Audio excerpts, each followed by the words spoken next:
Christine de la marque, la créatrice de la marque Unier Vintage, qui crée des modèles pour enfants coupés dans des tissus vintage qu'elle trouve partout dans le monde. Donc c'est ravissant, des petites robes. Voilà, on en voit ici, des blouses, des jupes. Il y a même un petit pull en poil, c'est superbe. Bonjour Christine. Bonjour Vanessa. Vous nous avez préparé un petit sac pour petite fille qui a une vraie histoire. Alors racontez-nous. Alors, je travaille principalement avec le Japon et les États-Unis. Et un de mes clients au Japon, il s'étend, m'a demandé en septembre dernier de faire quelque chose d'un petit peu différent, spécialement pour les 50 ans, 17 ans.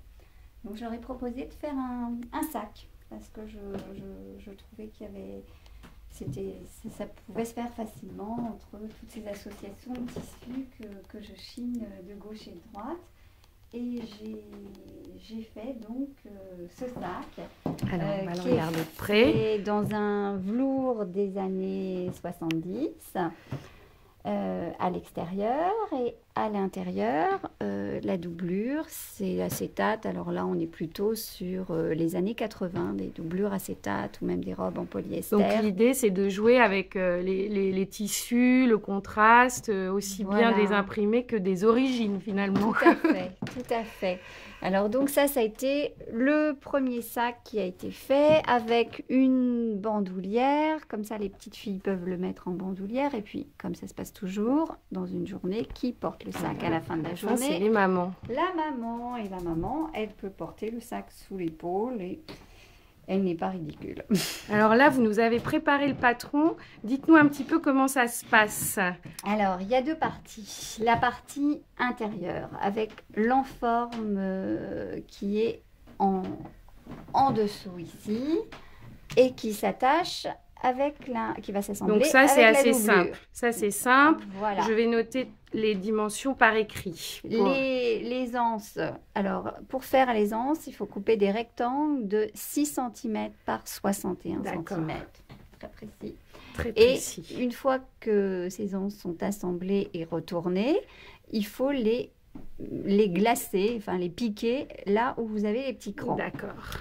Alors, après, c'est un petit peu plus compliqué. Là, ça devient difficile, hein. Presque. Ça, c'est donc l'extérieur. Il y a deux parties aussi. Voilà. Alors, toujours les repères pour les anses. Et puis, là, on a plus de matière parce qu'on va faire un pli creux. Le pli creux qu'on sur voit le milieu ici. devant. Alors, le plus simple, c'est là, vous avez le milieu, vous crantez le milieu. Là, vous crantez le milieu. Quand vous assemblez en allant jusqu'ici. Vous assemblez en allant jusqu'ici. Et puis après, ce qui reste ici, eh ben, vous mettez en dessous et ça fait un pli creux. D'accord, donc ça paraît très simple quand vous nous en parlez, mais je renoterai tout par écrit pour que les internautes comprennent bien.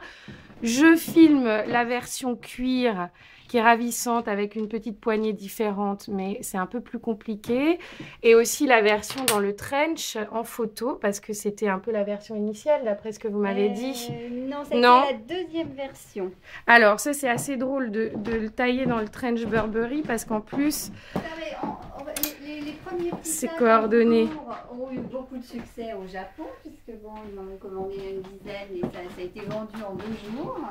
Donc, avec la collection d'hiver suivante, ils m'ont demandé, il nous faut un sac. Donc, comme ils avaient commandé les trench, je leur ai dit, et si on faisait un sac avec le trench, voilà. Donc ça, c'est... Ah, c'est coordonné. C'est coordonné. D'accord. Et puis, comme dans la collection hiver, j'avais une poche un petit peu spéciale, une poche qui est très foncée. Et ben, j'ai pris le même principe de la poche foncée pour faire une poche extérieure sur le sac. C'est pour ça que c'est un petit peu plus compliqué, parce que là, on a une poche. Bon, la bonne nouvelle, c'est que pour le moment, vous êtes au Japon, en Belgique, aux États-Unis, mais sur la collection printemps-été, les Parisiennes pourront vous trouver au bon marché. Et puis peut-être bientôt, vous aurez un site. Merci Christine. Au revoir.